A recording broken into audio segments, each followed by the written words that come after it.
If you're looking to reach a large size audience online, you might want to consider live streaming. Today I'm going to show you how I stream to multiple social media channels at one time, how I respond to chats during the live stream, and also bring on live callers to make the experience as interactive as possible.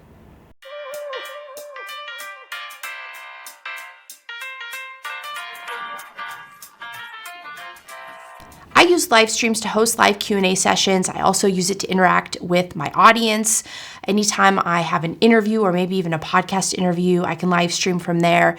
Any way that I can connect with my audience online, then live stream is a great way to go. Now, this may not be popular yet, but what I'm going to show you today is how to live stream using the same tool I use for most other things, like video conference calls, where I record my virtual podcast, and then also I do some of my editing using this tool as well. So let's hop into Riverside and take a closer look.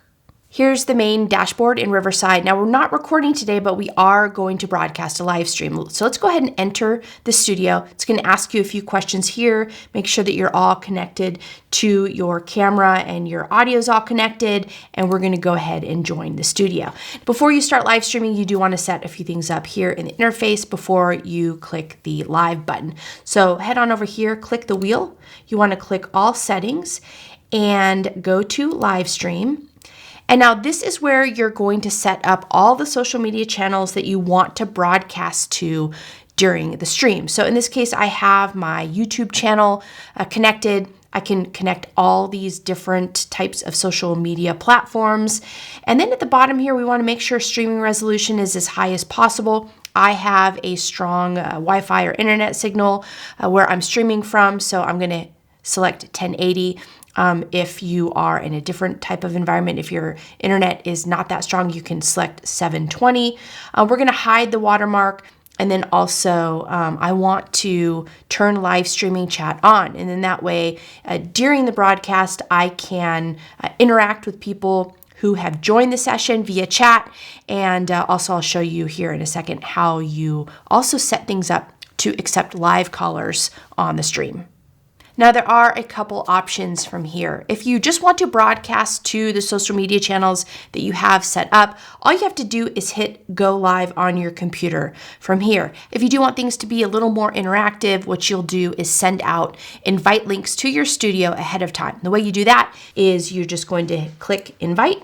You do want to update this to audience. This is anybody who you're inviting to watch your live stream and participate via the chat. We're going to copy this link, and then we will email that out to certain audience members ahead of time. This way, they can call in as a live caller, and you can actually have them here on the screen with you. There are a couple more items that you want to have set up before you hit that go live button. So let's go back into the dashboard here. And over on the right-hand side, first of all, the layout, I like to have this as a grid layout. So if I do invite someone in as a live caller, they're just going to appear next to me in a grid on the screen. Other thing you can do is set up all your branding. I have my name down here on the left-hand side. You can add your logo in different colors and do everything here in the interface. And finally, this chat section right here, any incoming chats, this is where they're going to be displayed. And that way you can interact with your audience. If they're not a live caller, people can still ask questions. And these chats are going to be coming in from all of the different social media channels that you already set up ahead of time. So if you're streaming to YouTube and Facebook, for example, anytime somebody submits a question in chat using either of those interfaces, you're going to see all of your chats appear here in one place. Now that we have all that set up, let's go ahead and hit the go live button. This is going to be a little countdown, and once you are live, you'll see up here at the top that you are in fact live. The other thing you're going to see is a little number here. That's the number of people who have joined your live stream, so that you have an idea of the number count, the audience count. And if we go here on the right-hand side, I just open up this chat window, and then that way, if anybody asks a question, I'm ready to field those here on the call. Right here, you can see that somebody has submitted a comment. In this case, it's hello. This is really neat, you can also show whatever comment you want on the stream. And that way, if you are addressing that comment or that question, you can display that comment or question right here on the screen and address it. And your audience will know exactly what you're responding to. Remember the link I shared earlier, the one that you send out to anybody that can join your studio and potentially be a live caller?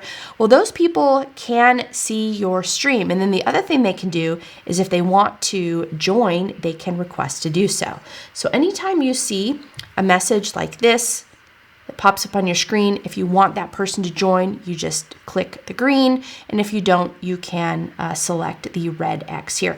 Now, anybody who is watching your stream, they can't see this pop up. So you can control who you let onto your stream at any time. And then also it gives you a little preview with a question that shows you exactly what the person wants to talk about. So you can be selective during the stream and invite people on if they have a question that you want to discuss at that portion of the presentation. So you have complete control over your live callers. You can also chat over here again on the right-hand side to anybody who asks a question. And this makes the stream super interactive.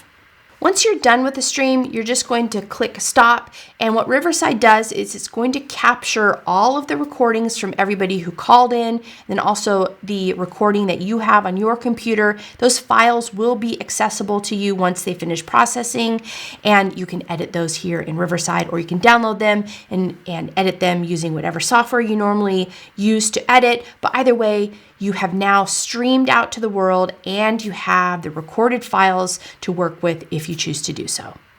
This is one of many ways that I use Riverside in my everyday video production workflow. If you'd like to also give it a try, I'm going to leave a link down below. And if you use the coupon code CREE, you can enjoy 15% off. So what do you think of this live streaming option? Let me know in the comments below. If you like this video, give it a thumbs up and consider subscribing if you like this type of content. Thanks as always for tuning in, and I'll see you again in the next video.